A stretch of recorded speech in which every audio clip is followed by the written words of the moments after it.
Really? A whole box of beef jerky? Hello, my name is Will, and this is Exploding Helicopter, the podcast that still doesn't know what a UAP is. As I'm sure listeners to this podcast will already know, it was the Roman philosopher Seneca the Younger who said it is quality rather than quantity that matters. Since then, there have been numerous thinkers who have taken this adage and sought to refute, refine, and reformulate this idea. Marx and Engels argued that quantitative changes lead to qualitative changes, while other theorists have argued further that quantity has a quality all of its own. What's all this got to do with exploding helicopters, you ask? Well, on this show, we'll be grappling with these thorny philosophical arguments as we tackle cinema history and a film with a record number of exploding helicopters, and we confront a centuries-old argument as to what is superior, quantity or quality. To help me wrestle with these dilemmas, I'm joined by one of the leading theologians of the exploding helicopter genre. It's my good friend Nick Rehag. How you doing, buddy? I am doing great after an introduction like that. That's probably one of the nicer ones. Well, enjoy it. I'll be back to my searing takedowns for the next show, that's for sure. Sounds good to me. Now, Nick, before we start to examine the issues I've laid out regarding exploding helicopters, I thought we should take a sounding as to where you stand on quality versus quantity. So I've got 3 topics, and for each one, I want to know whether you prefer quality or quantity. So Let's take beer, because I know you're a passionate beer aficionado. So would you rather have 1 really good beer or 3 of lesser quality? Oh, 1 really good beer. Okay. And what makes you so certain as to your answer there? Sometimes I'm at a stage in my life where I want small comforts. I'm okay with, nothing extravagant. I'm okay with, over the top luxury. I'm okay with, maybe not being at the head of a company or this or that. I'm not saying my dreams and goals and aspirations are gone. But right now, the way things are, I'm just going day to day. And in that day to day are the little things. So maybe I'll spend an extra $2, right? And I'll get like a nicer beer than I normally would. Or I'll spend an extra $3 and throw an extra patty on that burger. Or I'll spend an extra $2 and get extra pepperoni on that pizza. I'm in it for the quality. Okay. Well, the way things are at the moment, it's definitely turning me towards quantity. I'm numbing the pain any way I can. But the next one, on to the next one. And the next subject is friends. So would you rather have a small number of quality friends or a larger number of inferior friends or acquaintances? Oh, small number of quality friends, because I have that right now in life, and it's pretty great. Because growing up, right, in high school and stuff, you're like, oh, the more the merrier and stuff. But as you get older, it's like, no. No, I have my tried and true by my side. Like, I have people that when I call, like, they're going to pick up because that's just who they are as people. And I have different friends I can go to for different things. So it's a nice core group. So the last one from me. Podcast guest appearances. Would you rather appear on one exceptional podcast, perhaps one examining an aviation-themed film cliché, or would you rather hopelessly dilute your quality by unthinkingly saying yes to every invitation and appearing on a whole swathe of demonstrably inferior podcasts? Hypothetically speaking, of course. Well, hypothetically speaking, who would ever do the second?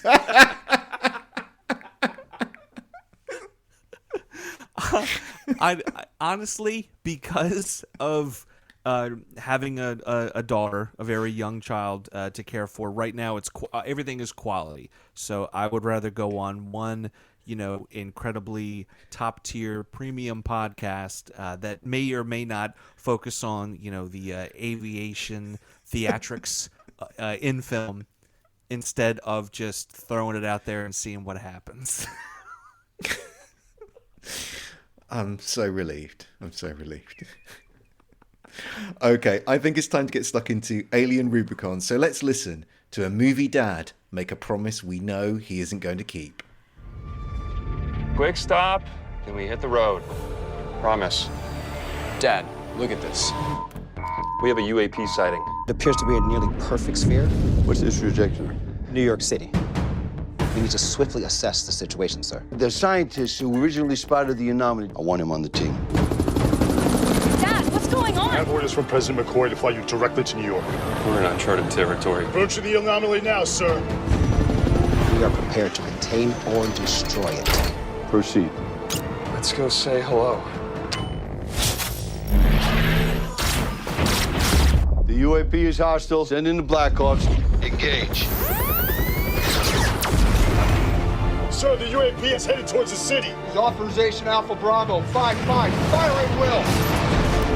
My house might be in the direct line of the sphere's path. Dad, I gotta get my kids. we gotta go now. 10 more spears, a fleet. We do not bow to those who wish to see us destroyed. We are facing imminent hostile invasion. They'll destroy us all. Hang on! Get the hell out of there! 3, 2, 1.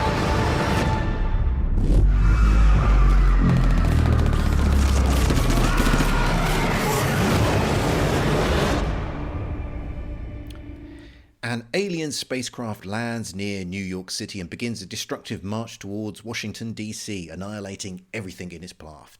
The craft is revealed to be part of a larger invasion force with multiple spherical probes appearing across the globe. As panic spreads, a team of scientists and military personnel must race against time to stop the alien threat. In the cast, we have Streets of Fire's Michael Pare, B-movie Beefcake and Asylum regular Paul Logan, and, well, no one else we recognised. Alien Rubicon is directed by Adrian Avila, who has helmed just 3 films, all of them Asylum joints. Alien Rubicon has a mighty 2.4 out of 10 rating on IMDb, and interestingly, a significantly higher 2.2 out of 5 rating on Letterboxd. Hard to work out what's going on there. So with all of that out of the way, Nick, what did you make of Alien Rubicon? It's not good.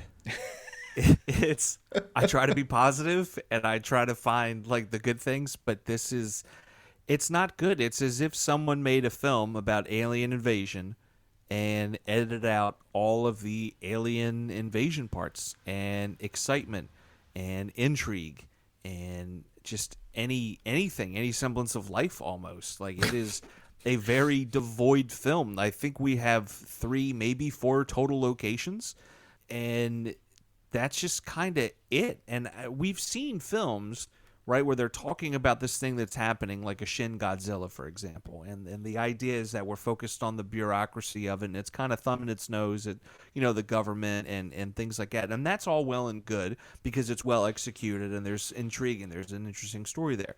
But with this, we don't get that at all. We just get people kind of yelling at each other, trying to figure out what's going on, and then the movie just kind of ends because of how short it is.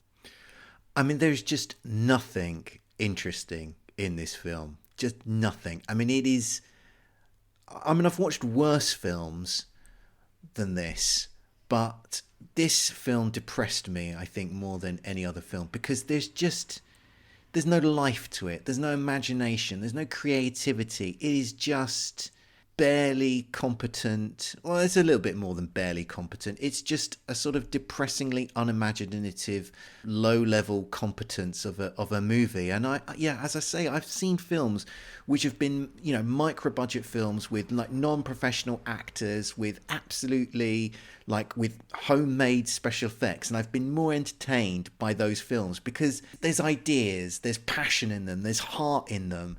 Whereas here, it just feels the absolute sort of embodiment of, we've got to make a film with an 85-minute runtime, and that's the only objective. It's just the absolute minimum, will this do level of effort that goes into this film. And that's why I found myself so dispirited and so depressed by the experience of watching Alien Rubicon. Yeah, I would agree. And honestly, I think you're being generous when you use the word effort, because a lot of this just feels copy and paste. A lot of it feels like they said, hey, the scene is this, and you need to get from A to B. And they all went, okay, I'll just harp dialogue that I've heard before, and just kind of say it that way. And then that's just kind of what they do. They just kind of throw it together. In fact, when I started watching the end credits roll, I'm like, why is it so long? This should have been. If you're not in front of the camera, then clearly you're behind it holding a boom or operating the camera. Like, there's no way. Like, I got offended the longer the credits went on, because there's no way this wasn't a weekend shoot, right? And again, it feels like there's just so much missing. It feels like all of the action was edited out, or they were just like, wow, that's just going to take a whole lot. Let's not even worry about it. Or it's just like they made a really high budget, high end pornographic film, but cut out all the pornography and left that out on the cutting room floor instead. And there's no, it's not like it's satirical, right? Yeah. They're not, thumbing their nose at anything. They're not poking fun at anything. It's just haphazard and ho-hum, and it's just really disappointing. And when the characters raise their voices or they even show an ounce of passion, it's immediate frustration on the viewer's part, my part, because I'm just like, I don't believe you. I don't know why we're doing this. Why am I here? And it is disappointing, like as a whole, because I'm giving you my time. You could have given me something. Every bad film that's ever been made, there's always at least one or two things you can pull out of it and go, oh, that was cool. I like that particular line, or that's a really interesting looking shot. And we don't get any of that. We get a lot of laziness in here. In the beginning of the film, the characters are at a desktop. It's clearly an Apple computer. And on the front of it, there's a piece of silver tape going across the front so you can't see the Apple logo. Well, when you look at the computer from the other side, you still see the Apple logo on the back of the computer. So it's like, are you going to do this or not? I'll tell you the minor detail that that angered me, like, out of all proportion, just because of these factors that we're talking about here. Is there's a scene where the Secretary of Defence's tie is out of place, like it's sort of been pulled down, so there's a big gap between the kind of top of his collar and the tie, and I'm like, is no one looking through the camera like at what is on the screen at the moment? It's like, oh yeah, dude, just pull your tie up a fraction. Like, what is? Like I think you mentioned the word laziness before, and it just is. That's what I just see writ large in this film. Just, I can't imagine there was any second takes in this film. They were just like, sound, that was okay. Yep, we got it all on camera. Right, fine. Wrap, moving to the next scene. I'll do you one better. When we're introduced to the President of the United States walking in a nondescript hallway, look at the American flag pin on his lapel. It's sideways. It's sideways for the whole scene. The whole time they're talking, the pin is sideways. And then finally, I guess somebody said, well, let's go ahead and fix this. And they finally did. But I'm looking at this, I'm like, there's no way it's sideways. And it proves to your point. There was not a potential for a second take in this film. This is first take theater through and through. And what did you make of the Dr. Jeff character here? Because ostensibly he's meant to be the hero of this movie here, and the predictable scientist who's drafted in reluctantly to kind of save the day. But I don't know about you, but by the end of the film, I was totally sick of this character. And the thing that really I found enraging was, despite the fact that the whole of humanity is facing this world-ending threat, his only concern throughout this whole film is about keeping his kids safe, even though we know the stakes are so much bigger than his two, like, moronic teen kids. I was just like, well, what about the rest of humanity? Like, do you not care about them? As long as your own kids are safe, I'm okay. Yeah. The army's out there doing army stuff.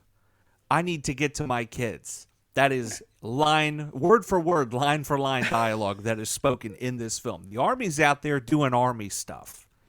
I need to get to my kids. And then one character's like, fine, I'll go get your kids. It's like, why didn't you bring your kids to begin with if you're so worried about your kids? Like, and he, the passion that he tries to exude, right? I want to be there and I want to, like, cheer for him and be on his side, but I'm like, you are annoying. Like, you're coming across as annoying, and halfway through, you can only beat a dead horse so much, and then you're just it doesn't come back around and become fun or become cutesy, because I don't care after a while that he needs to get his kids. Then go get your kids then. Go leave, go be with your kids, and they'll get somebody else in here that can figure this out, because they're already talking to, CERN over in Europe or all these other so-called, organizations and people. But they don't show it. But hey, that's what's going on. You know what I mean? And just, there'll be a moment where, they're painting a really bleak picture of the country's or the world's ability to face this alien threat. And then Dr. Jeff will pipe up and say, I need to call my kids. And it's not as you would get in some other film, because he's going to have some, emotional phone call, because this might be the last time he ever speaks to his children. It's just some inane conversation with them. And it's just like, hang the phone up and get back to your science and try and figure out a way of stopping this threat. I mean, I don't know what the choices that were made here. No one was thinking, no one was trying. I mean, I really was desperately wanting to put my foot through my TV screen with this film. It was incredibly frustrating. And then, when they finally go to get his kids, right? Jaffe just rolls in and he's like, hey, I'm here to get you guys, let's go. And they're like, who are you? It's like, I'm here to get you, let's get out of here. And then they just get in with him and go.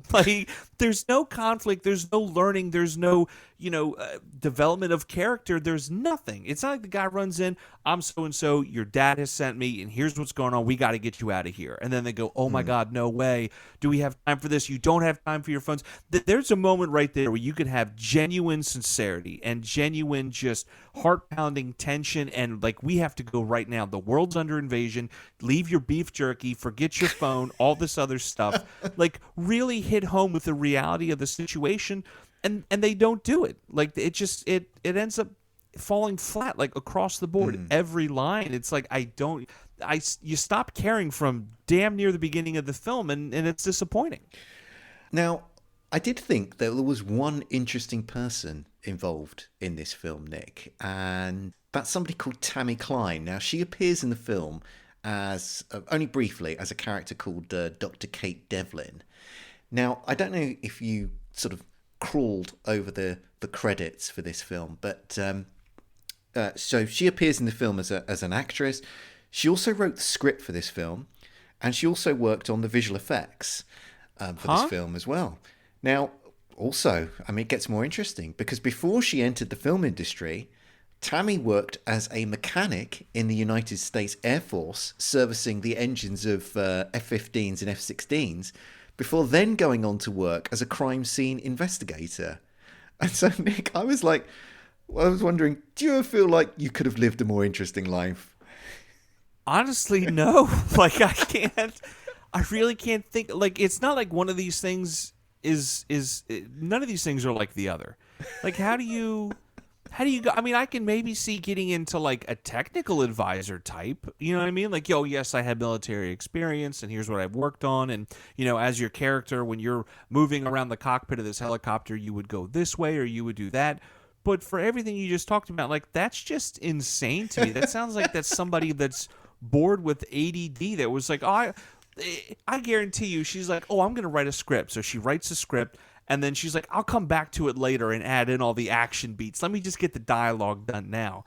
And then it came time to shoot the film, and it was like, oh, whoops, I was too busy helping solve these crimes that I forgot to add the action beats. You know what, we'll film that later.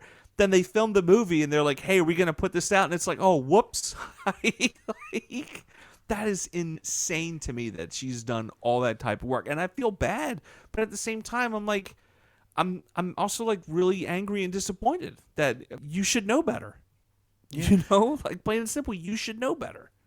I was also wondering about this film because Asylum do a lot of those mockbusters, and this film is called Alien: Rubicon, and came out in the same year as Alien Romulus. So you think, okay, we're in sort of mockbuster territory here, but this film has absolutely no relation to the Alien franchise at all. It's just simply borrowing the name and coming out at the same token. I guess we do get those aliens. That's the other thing. For a film that's called Alien Rubicon, we don't really see any aliens. We just see this craft slowly lumber across the United States, kind of smashing into CGI buildings.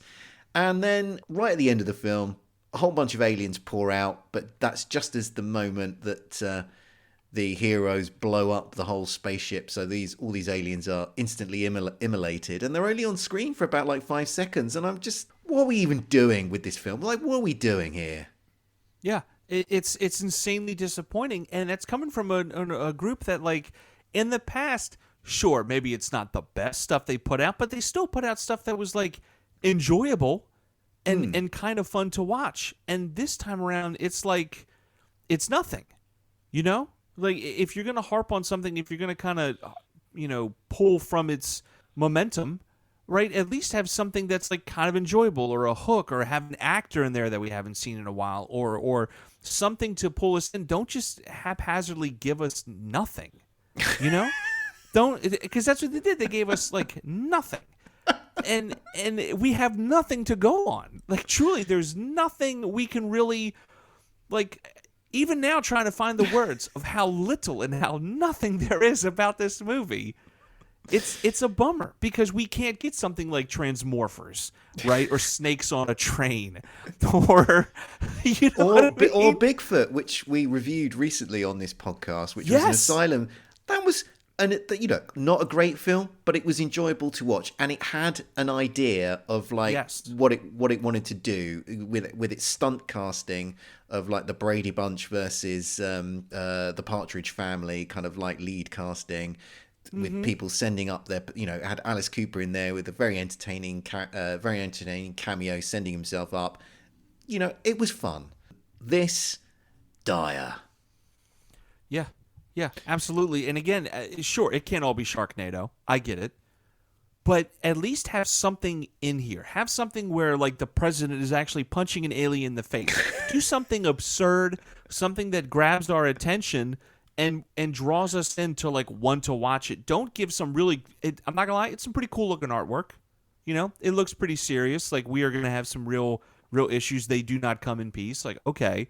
But then when you get into the film, it's nothing like this. And it's almost like an immediate, oh, no. And the worst part was, at any point, we could have paused and went, hey, maybe not. And then and talked about something altogether different. But we pushed through because you're a professional. Me, haphazardly. But just there's so much more that could have been done with this film. And that's not even touching the special effects part of it. Yeah. Nick, I'm gonna put us out of our misery, and let's just wrap up the main discussion for this miserable film. So let's take a quick break, and when we come back, let's look at the exploding helicopter action. Money, women, power. Carl Mattson has it all. Did you take care of our little problem? To double-cross him is crazy. I swiped $1 million off of Carl Mattson. Danny, they're gonna kill you. To become his enemy is murder. There's a bug in the ointment. Eric! I heard that you was here! And it's a bug you know. I need your help, Julie. You asked me to marry you, and 2 months later you're gone for 4 years. I know. If I didn't get out when I did, I'd be dead right now. He thinks I stole his money, okay? I want him. You got him. Are you and Julie gonna get back together or what? To take the woman he loves. What do you want from me, Julie? I want you back. Is suicide. You must like to live dangerously. Somebody get this slut out of my sight! Now, I want my money. And you got 24 hours. Ah! He can break you down. Carl, no! By this time tomorrow, half the city's gonna be trying to kill me. And set you up. Where's your sister? Your 24 hours are now 12. Now, he's stopped playing games.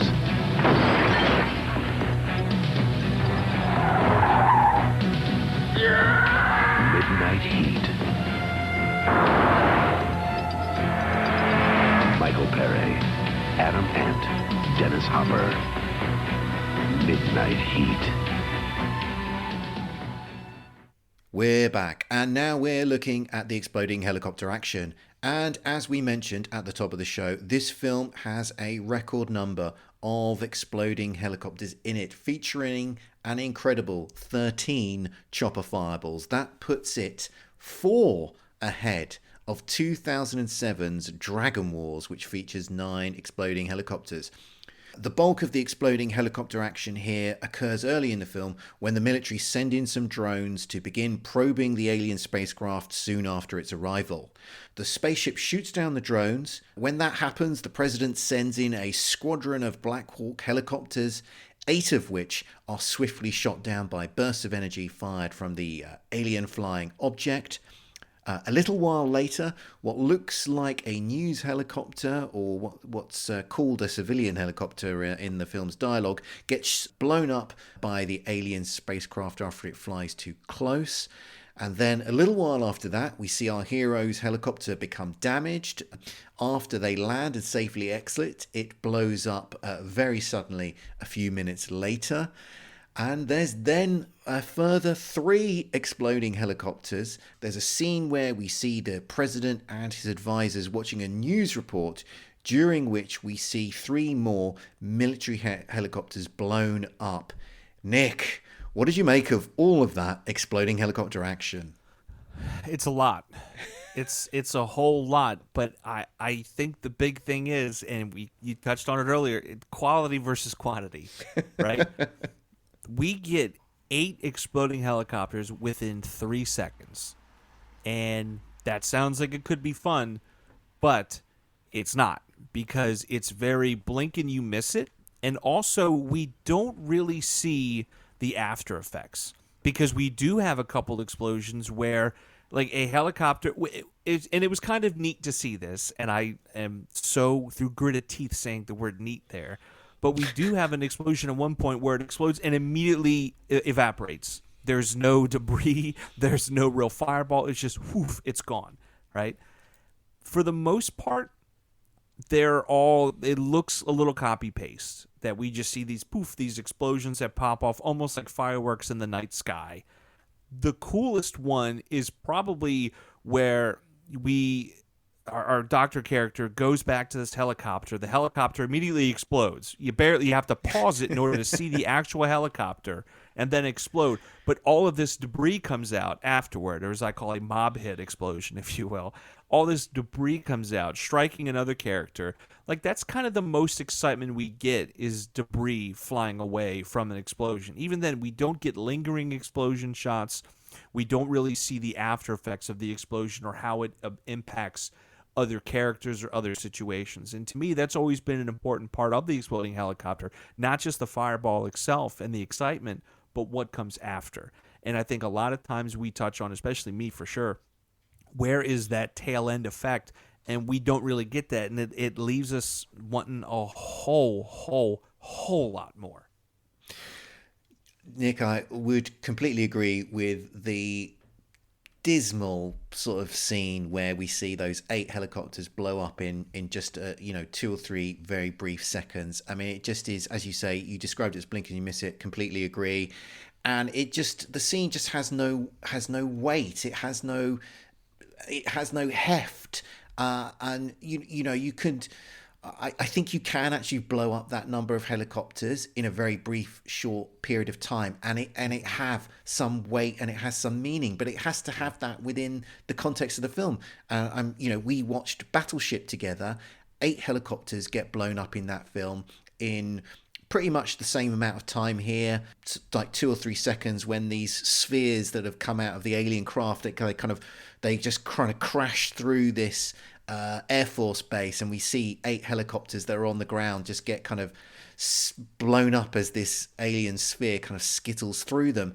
And that scene works because it's like it's revealing the power of these aliens, the fact that they have got these craft that can just sweep aside like the sort of the the best machinery that the American Air Force has to offer, and it just shows the powerlessness of the military forces assembled against the aliens at that particular moment. So and that scene only lasts a few seconds, but it has meaning, it has weight, and there's none of that here. It's just completely inconsequential, and it's rare is the day that you could I would never imagine I'd be sitting here saying I was completely underwhelmed by watching a scene where 8 helicopters explode.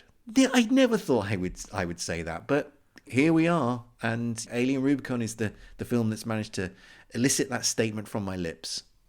Yeah, and honestly, it upsets me inside to hear you say that. Even given the situation, like, it still hurts, because more to your point, it's not like there's something exciting even happening after the explosion. It's not like someone says, oh wow, there's no real reaction other than your standard like, no, oh no, or just something generic. At least with Firebird Wings of the Apache, Nick Cage is going off and he's talking about how he's the greatest, right? Yes, it's digital ones, and we've talked about that, but you could still have all of that, but just with like genuine excitement instead of just shaking a camera while two guys are sitting on a stool. There's ways you can be creative and, like you say, give that heft, give something more weight and more value to that explosion instead of just like, oh, this is what happens in a movie. Like, oh, this is what should happen. Like, it doesn't, it lands flat. Yeah. I mean, I was excited to watch this film because I'd been told it's got a record number of exploding helicopters in, and I want the film with the record number of exploding helicopters in. I want it to be an event. I want it to be something that I can point people towards and say, yeah, watch this because it's got the most exploding helicopters in of any film ever made. And I can't with good conscience point anyone towards Alien Rubicon and tell them, yeah, you should watch that because you're going to be watching some film history there. Like, I'd be doing no one any favors by doing that. But I feel like what's even more disappointing is that this is film history. Like, it has to be, unfortunately, like, talked about and discussed. But I think it could also be a sign of, like, hey, here's what you can do, but here's how not to do it. Like, here's a better. There's gonna be a time, Will, and I don't know how long it's gonna be. And maybe I need to be the man that starts selling blood and plasma and my personal possessions to craft a script that does 14 exploding helicopters, like really good quality exploding helicopters, and take back this title in history. But I think it's also like a challenge and a lesson to be like, hey, can you do more than this? And also, here's how not to do it, so whatever you do is going to be infinitely better. Well, please, I am begging filmmakers out there, please break the record, because I don't want to be stuck with Alien Rubicon as, the most, as this record-holding film. So please, having said that, if you're going to break it, like, do it with a little bit of love, do it with a little bit of creativity. Give me something that I can be proud of as the kind of the totem for the world of exploding helicopters in film. Like, don't leave me stuck with this miserable excuse for a movie. I mean, yeah. God, yeah. I worry, Nick, we're going to be stuck with this for quite a long time, because who in their right mind is going to make a film with 14 exploding helicopters? Michael Bay's got to be out there, right? He's got to be kind of listening in and going, I got to do something. I mean, even when the guy went to throw up, he didn't really throw up. Like, that's how disappointing this is. I can take a CGI helicopter, but I got to see some puke. If you're going to throw up, I got to see it. Yeah, I mean, just get him to swallow some milkshake and spit it out. I mean, how hard is that to do? Anything. Yeah. I'm just going to briefly mention a couple of things. Michael Pare is in the cast here. He's somebody who used to have a film career in the 80s, but now pretty much exclusively makes junk like this. He has starred in 8 exploding helicopters over the course of his career, and mostly in garbage like this. But he did appear in 1984's Philadelphia Experiment, which does have a kind of exploding helicopter in, and John Carpenter's Village of the Damned, equally again another chopper fireball film.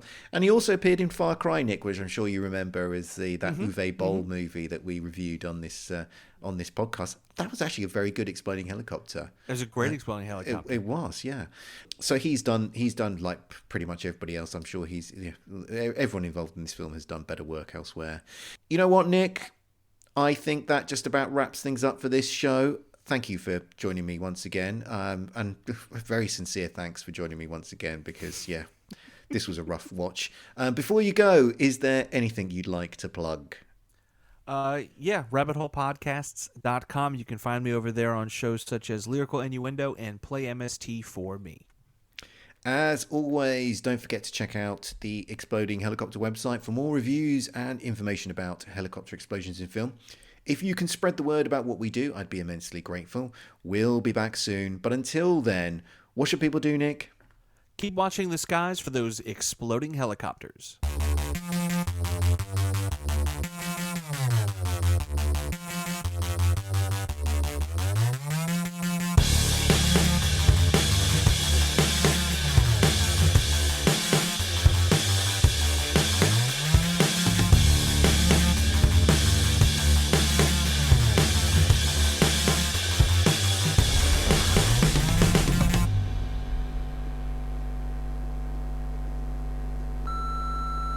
This podcast is a proud member of the Lamb Podcasting Network. Find the network at largeassmovieblogs.com.